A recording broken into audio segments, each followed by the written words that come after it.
Praise the lord. ప్రభు అయిన యేసుక్రీస్తు నామములో మీ అందరికీ మా హోసనా మినిస్ట్రీస్ తరపున హృదయపూర్వకమైన వందనాలు తెలియపరుస్తున్నాను. ప్రియులారా, పరిశుద్ధ గ్రంథంలో నుండి ఆదికాండం 4వ అధ్యాయం 9వ వాక్యాన్ని నేను చదువుతున్నాను. యెహోవా నీ తమ్ముడైన హేబేలు ఎక్కడున్నాడని కయ్యూని అడగగా అతడు, నేను ఎరుగను, నా తమ్మునికి నేను కావలివాడనా అనెను. ప్రియులారా, చూడండి ఈ వాక్య భాగంలో ఈ చరిత్రని మనం చాలాసార్లు చదువుకుంటుంటాము. మనకు బాగా తెలిసిన చరిత్ర. కయ్యూను హేబేలు అనే అన్నదమ్ముల యొక్క అనుభవాల్ని ఈ చరిత్రలో మనం చాలా విషయాలు ధ్యానించి నేర్చుకోవచ్చు. ఎందుకంటే ఒక వ్యక్తి ఆత్మీయుడు అయితే మరొక వ్యక్తి లోకానుసారమైన వ్యక్తి అనేది మనకు ప్రత్యక్షమవుతుంది. అటొక వ్యక్తి, ఇటొక వ్యక్తి. ఈ రెండింటిలో మనం ఏది నేర్చుకోవాలి, ఏది నేర్చుకోకూడదు ఇట్టే మనం గుర్తుపట్టవచ్చు. హేబేలు దేవునికి ప్రియమైన వాడుగాను విశ్వాసవీరుడుగా కనిపిస్తాడు. కయ్యూను అలా కాదు. తన మనసులో తనకి ఏ ఆలోచన ఉందో ఆ ఆలోచన అనుసారంగా నడిపించబడే వ్యక్తి. దేవునికి భయపడడు, దేవునికి లోబడడు, దేవుని విశ్వసించడు. అతని ధోరణి ప్రత్యేకంగా కనిపిస్తుంది. దేవునికి కూడా కన్ను కప్పడానికి సాహసిస్తాడు. ఆయన సర్వశక్తి కలిగిన దేవుడు కదా, సర్వాంతర్వ్యామి కదా.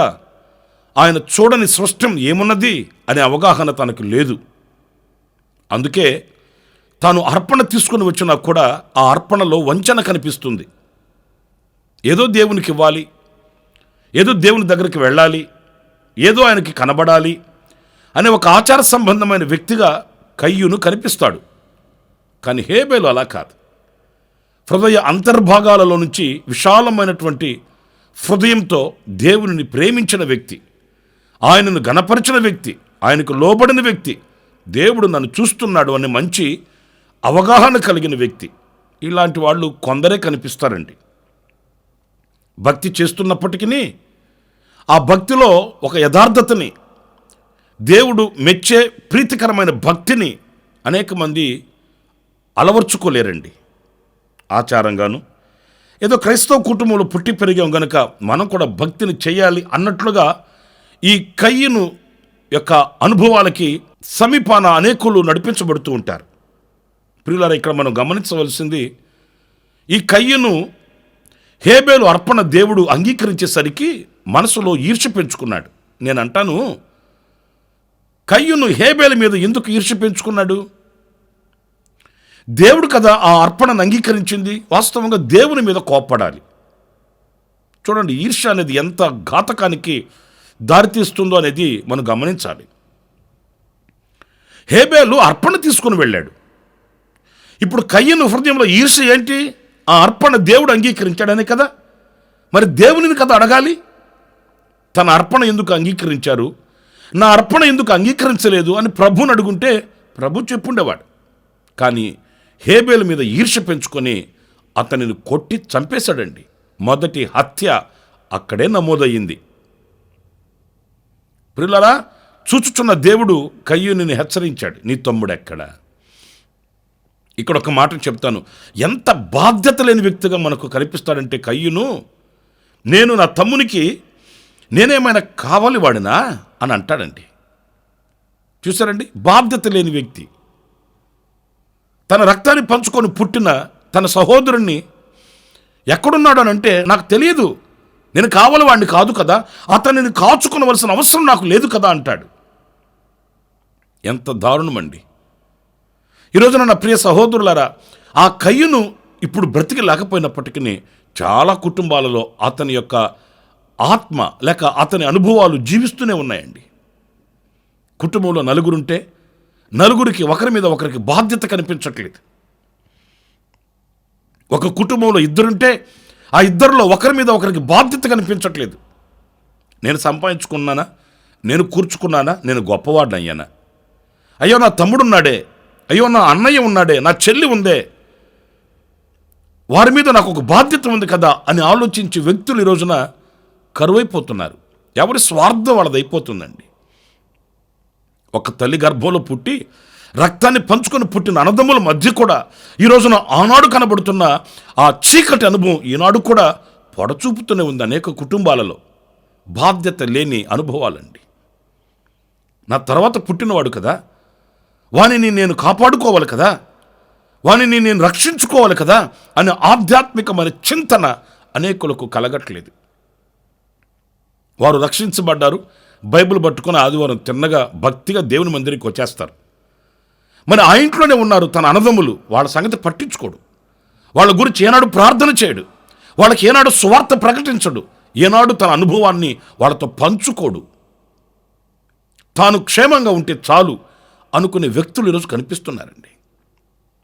మీకు ఒక మాట చెప్తానండి, ఆశ్చర్యాన్ని కలిగించే సంగతి. అదేంటంటే మిరియాము గురించి నేను మీకు జ్ఞాపకం చేస్తాను. మోషేని దాచి ఉంచలేక జమ్ముపెట్టులో పెట్టి ఆ నైలు నదిలో వదిలేశారు. ఆ మిరియాము చూడండి, నేను క్షేమంగా ఉన్నాను కదా, నాకేమి హాని కలగలేదు కదా, పరిస్థితులు ఎలా ఉంటాయో ఏంటోనని ఆమె దాక్కొని తను కాపాడుకున్న వ్యక్తి కాదు. తన తమ్ముని జమ్ముపెట్టులో పెట్టి నైలు నదిలో వదిలేస్తే తన తమ్మునికి ఏం జరుగుతుందోనని కాచుకొని కావలి ఉందంటండి. బాధ్యత అంటే అదండి. పరిస్థితులు తమకు తెలుసు. ఇంతకాలం మోషేని వాళ్ళ ఇంట్లో దాచిపెట్టారని బయటకు పొక్కితే వాళ్ళకి ఎలాంటి శిక్ష కలుగుతుందో కూడా తెలుసు. అయినా కూడా ప్రాణాన్ని త్యజించి తన తమ్ముని మీద ఎంత బాధ్యతో చూడండి. ఎవరో పెద్దోళ్ళు అంటుంటే విన్నానండి, ఇంటికి ఆడపిల్ల బాధ్యత అని చెప్తుంటే నేను విన్నానండి. నిజమే, ఒక ఇంట్లో ఒక ఆడపిల్ల ఉంటే ఆ బిడ్డకి ఎంతో బాధ్యత ఉంటుంది. చూడండి, మీకు నిర్గమకాండం 2వ అధ్యాయం 4వ వాక్యంలో ఆ మాట చదివి వినిపిస్తాను. వానికేమి సంభవించునో తెలుసుకొనుటకు వాని అక్క దూరముగా నిలిచి ఉండెను. వెళ్ళిపోవట్లేదు. నైలు నదిలో వదిలేసాము, ఇంకా వాడి కర్మ, వాడి అదృష్టం, ఏం జరుగుతుందేమో అని వెళ్ళిపోలేదు. తన తమ్మునికి ఏమైనా సంభవిస్తుందేమోనని, ఏం జరుగుతుందో చూద్దాం అని ఆ చిన్న వయసులోనే కాచుకొని ఉందట. ఎంత ఉన్నతమైన స్థితితో కదండి, ఎంత ఆధ్యాత్మికమైనటువంటి ప్రగతి కనిపిస్తుందో కదా. కొంతమంది కుటుంబాల్లో ఉంటారు, కుటుంబాల కొరకు కన్నీళ్లు కార్చేవాళ్ళు, తల్లిదండ్రుల కొరకు కన్నీళ్లు కార్చేవాళ్ళు, అన్నదమ్ములు అక్కచెల్లెల కొరకు కన్నీళ్లు కార్చేవాళ్ళు. వాళ్ళకి ఏమైనా సంభవిస్తుందేమో, వాళ్ళకి ఏదైనా వాటిల్లుతుందేమోనని అహర్నిశలు దేవుని సన్నిధిలో మొరపెట్టే కొందరిని మనం చూస్తాము. అందుకే వాళ్ళు అంచెలంచెలుగా దీవించబడుతుంటారు, ఆశీర్వదించబడుతుంటారు. వాళ్ళు దేవుని దృష్టిలో నిలిచి ఉంటారండి. ఆ బాధ్యత మనకు ఉండాలి. ఒక కుటుంబంలో మనం ఉన్నాం, ఆ కుటుంబంలో నా వంతు ఏంటి, నా బాధ్యత ఏంటి అని మనం గుర్తించాలండి. ఏదో తింటున్నాము, తిరుగుతున్నాము, సంపాదించుకుంటున్నాము, నాకంటూ 4 రూపాయలు సంపాదించుకున్నాను, ఇంకొకటి సంగతి నాకెందుకు అనే స్థితి ఎప్పటికి కూడా అది ప్రయోజనకరమైనది కాదు, ఆశీర్వాదకరమైనది కూడా కాదండి. మిరియాము చిన్న వయసు కలిగిందే కానీ తన తమ్ముని మీద ఎంత బాధ్యతో. ఆ జమ్ముపెట్టులో ఉన్న బిడ్డ తిన్నగా రాకుమార్తె తీసుకుంది, పరుగు పరుగున తెగించి చూడండి, ఆడపిల్ల అయినప్పటికీ కూడా పరుగు పరుగున వెళ్ళి ఎంత జ్ఞానంగా మాట్లాడిందంటే మనం ఆశ్చర్యపోవాల్సి వస్తుందండి. అక్కడికి వెళ్ళి ఆ మోషేని ఆమె ఎత్తుకొని ఆ బిడ్డను చూసినప్పుడు హెబ్రియుడు అని తెలిసింది. అప్పుడు వెంటనే ఈ చిన్న వయసులో ఉన్న ఈ మిరియాము వెళ్ళి, అమ్మో మా తమ్ముడు, అయ్యో మా తమ్ముడు అని అలాగా అవివేకంగా ప్రవర్తించి కన్నీళ్లు పెట్టి అడవలేదండి. ఎంత జ్ఞానంగా ప్రవర్తించిందంటే రాణి కుమార్తె చెప్తుంది, వీనిని పెంచడానికి ఒక తల్లిని నన్ను తీసుకొని రమ్మంటారా? అయ్య బాబోయ్, ఎంత జ్ఞానము, ఎంత బాధ్యత ఆ కుటుంబం మీద, ఆ తమ్ముని మీద ఎంత గాఢమైన ప్రేమ చూడండి. ఇంటిని కట్టుకోవడం అంటే అదండి. బాధ్యత కలిగి ప్రవర్తించడం అంటే అదండి. ఓ గోలగోలు చేసేసుకొని నోరుంది కదా అని చెప్పి ఏదంటే అది మాట్లాడేసి ఏడ్చేసి పెడబుబ్బులు పెట్టి కంగారు పడిపోయి అందరిని కంగారు పరిచేసి అది కాదండి. చిన్న వయసే కానీ ఆ విశాలమైన హృదయం చూడండి ఎంత ఘనమైనదో. కుమార్తెతో మాట్లాడుతుంది. వీనిని పెంచడానికి ఒక తల్లిని తీసుకొని రమ్మంటారా? ఆమె అలాగే అంటే పరిగెత్తుకుంటూ వెళ్ళి తన తల్లిని తీసుకుని వచ్చి ఎంత చాకచక్యంగా ప్రవర్తించిందో చూడండి, మసులుకుందో చూడండి. ఆ దైవ జ్ఞానం అది. ప్రియులారా, ఈ చరిత్ర నేను ఎందుకు చెప్తున్నానంటే అలాంటి బాధ్యత మనకు ఉండాలండి. కుటుంబాన్ని, కుటుంబంలో ఉన్నవారిని కాపాడుకొని రక్షించుకొని వాళ్ళ క్షేమస్థితి కొరకు ప్రయాసపడవలసిన ఆ బాధ్యత ఏనాడు కూడా మనల్ని విడిచిపెట్టకూడదు. అలాంటి బాధ్యత కలిగిన వాళ్ళమై ఉండాలి. మీకు ఇంకొక చరిత్ర కూడా చెప్తాను. ఒకసారి అబ్రహాము సహోదరుని కుమారుడైన లోతుని శత్రువులు చెరపట్టుకొని తీసుకుని వెళ్ళిపోయారు. ఆ విషయం అబ్రహాముకు తెలిసింది. ప్రియుల మనసుని తొలిచివేసే విషయం ఏంటంటే అప్పటికే అబ్రహాము లోతుకు దూరాన ఉన్నాడు. నాకెందుకు వచ్చిన గొడవ, నా పిల్లలు, నా ఇల్లు, నా మంద, నా పనివాళ్ళు, నాది నేను చూసుకుంటే సరిపోద్ది, ఒకని కొరకు నేనేంటి అని అబ్రహాం తలంచలేదండి. ఎప్పుడైతే ఆ మాట విన్నాడో ఎంత దాతృత్వం హృదయం కలిగిన వాడంటే అబ్రహాము తన ఇంట అలవర్చబడిన 380 మందిని తీసుకొని వెళ్ళిపోయాడు. ఎక్కడికి? ఆ శత్రువులతో యుద్ధం చేయడానికి. ఎవరైనా ఈ రోజుల్లో ప్రాణాలు తెగించి తన రక్త సంబంధి కొరకు యుద్ధం చేసే అంతగా త్యాగం, సాహసం ఎవరైనా చేయగలుగుతున్నారండి? ఏదో 10 రూపాయలు చేతులు పెట్టి చేతులు కడుక్కుంటారు. ఏదో ఒక దారి చూసుకొని అయినా నేనేం చేయగలను, నాకు ఒక కుటుంబం ఉంది కదా, పిల్లలు ఉన్నారు, భార్య ఉంది, దాసదాసీలు ఉన్నారు, పని వాళ్ళు ఉన్నారు, నాకు పనులు ఉన్నాయి కదా, నువ్వేదైనా ఉంటే ఆలోచించుకొని ఏదైనా చేసుకో అని 10 రూపాయలు చేతులు పెట్టి చేతులు కడుక్కుంటాము. కానీ అబ్రహాం బాధ్యత చూడండి. ఈ సమయంలో నేను మౌనంగా ఉండకూడదు, ఈ సమయంలో నేను చేయగలిగింది చెయ్యాలి అని తన ఇంట అలవర్చబడిన వాళ్ళని తీసుకొని వెళ్ళి వాళ్ళతో యుద్ధం చేసి తన తమ్ముని సహోదరుని కాపాడుకున్నాడండి. ఒక్క మాట నేను మిమ్మల్ని అడుగుతున్నాను, విశాలమైన హృదయంతో మన రక్త సంబంధికులు ఆపదల్లో ఉన్నప్పుడు మనం చేయగలిగినది సహాయం చేసి వాళ్ళని మనం కాపాడుకోగలుగుతున్నామండి? వాళ్ళ కొరకు మనం ఏమైనా చేయగలుగుతున్నామా? ఆత్మీయులమే, ప్రభువుని ఎరిగిన వాళ్ళమే, దైవిక మార్గంలో నడిపించబడుతున్న వారమే, కానీ ఆ గాఢమైన ప్రేమను మనం పంచలేకపోతున్నాము.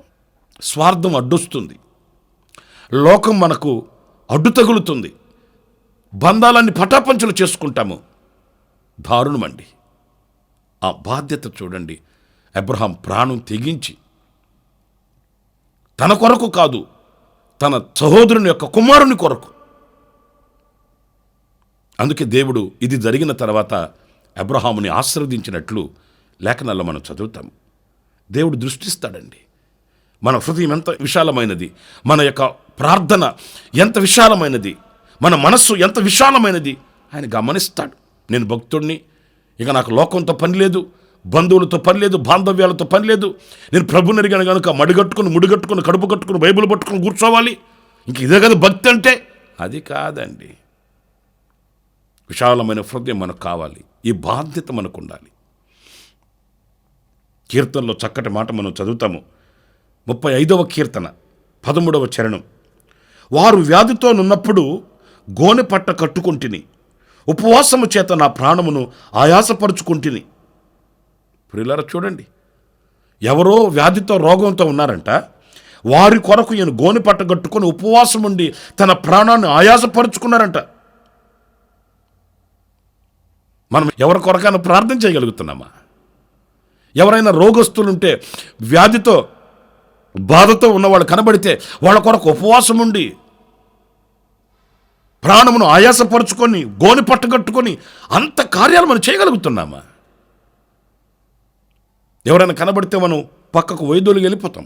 ఎవరైనా అలాంటి బలహీనలు మనకు కనబడితే మనకు తగదు అన్నట్టు వెళ్ళిపోతాం. ఈరోజు ఎంతమంది రోగాలతో ఉన్నారో, ఎంతమంది పాపపు ఒడిలో నిద్రపోతున్నారో, ఎంతమంది పేదరికంలో మగ్గిపోతున్నారో కోకోలలుగా ఉన్నారండి. ప్రియులారా, ఆ దాతృత్వము, ఆ బాధ్యత మనకు ఉండాలి. ఆ బాధ్యతయే మనకు ఒక దీవెనకరంగా మార్చబడుతుంది. మన ప్రభు అయిన యేసుక్రీస్తుని గురించి ఒక మాట చెప్పనా? ఆయన కాపరి లేని గొర్రెలను చూచి కన్నీరు కార్చిన చరిత్ర మన పరిశుద్ధ గ్రంథంలో చదువుతాము. ఆయనకి ఎందుకండి? ఆయన మహనీయుడు కదా, పరిశుద్ధుడు కదా. కానీ కాపరి లేని గొర్రెలు తప్పిపోయి దారితన్నులు తెలియని పరిస్థితుల్లో అల్లాడిపోతుంటే ఆ కాపరి లేని గొర్రెలను చూచి కన్నీళ్లు పెట్టి ఏడ్చాడట. ఆయన హృదయం అంతా సున్నితమైనది, విశాలమైనది. మరి ఆయనను అనుసరించి ఆయనను వెంబడిస్తున్న మనలో కూడా అలాంటి విశాలమైన హృదయం ఉండాలి, బాధ్యత కలిగిన వారమై ఉండాలి. అప్పుడే మన కుటుంబాలు స్వర్గసీమలుగా మార్చబడతాయి. మనం అనేకులకు ఆశీర్వాదకరంగా, అబ్రహాము కదా తను ఆశీర్వాదకరంగా ఉండి అనేకులకు ఆశీర్వాదకరంగా ఎలా మార్చబడ్డాడో అలాంటి దీవెనను, ఆశీర్వాదాన్ని మనం కలిగి ఉండగలుగుతాము. అలాంటి కృప నా దేవుడు మనందరికీ అనుగ్రహించునుగాక. ఆమేన్. తలలు వంచండి, చిన్న ప్రార్థన చేసుకుందాం. కృపా సత్య సంపూర్ణుడ, జీవాధిపతి అయిన ప్రభువా, మీకు వందనాలు. నైనా మేము ఆత్మీయులముగా ఉండి బాధ్యత కలిగిన వ్యక్తులుగా ప్రవర్తించడానికి సహాయం చేయమని వేడుకొనుచున్నాను. మా హృదయములను సంకుచితం చేసుకొనక విశాలమైన హృదయం కలిగిన వారమై, దాతృత్వపు హృదయం కలిగిన వారమై, ప్రభువా, మా తోటి వారిని, మా రక్తాన్ని పంచుకొని పుట్టిన వాళ్ళని, ప్రభు మా కుటుంబీకులను మేము బాధ్యత కలిగి నడిపించుకునే వివేకాన్ని మీరు మాకు అనుగ్రహించమని వేడుకొనుచున్నాను. నైనా ఆనాడు మిరియాము కదా ప్రవర్తించినట్లు ప్రభువా, మేము కూడా వివేకంతో ప్రవర్తించడానికి సహాయం చేయమని వేడుకొనుచున్నాను. మాలో ఏదైనా మీకు నచ్చనిది ఏదైనా ఉంటే దాన్ని తీసివేయండి. మా హృదయాన్ని విశాలపరచండి. మమ్మల్ని అనేకులకు ఆశీర్వాదకరంగా మలిచి మార్చి అబ్రహాము వలె నీకు పత్రికలుగా ఉండటకు సహాయం చేయమని ప్రార్థనలో ఏకీభవించిన ఒక్కొక్కరిని మీ చేతులకు సమర్పించుకుంటూ యేసు ప్రశస్త నామములో ప్రార్థించి వేడుకొనుచున్నాను తండ్రి. Amen, amen, amen. ప్రభు మిమ్మల్ని ఆశీర్వదించి దీవించునుగాక. ఈ దినమంతా విశేషమైన కృప నా దేవుడు మీకు అనుగ్రహించుగాక. ఆమెన్. ప్రతి దినము ఈ అనుదిన కృపాను సందేశాల కొరకు, ఇంకా మరిన్ని ఆత్మ సంబంధమైన సందేశాల కొరకు ఈ మా యూట్యూబ్ ఛానల్ ని సబ్స్క్రైబ్ చేసుకోండి. Pastor Ramesh, ministries.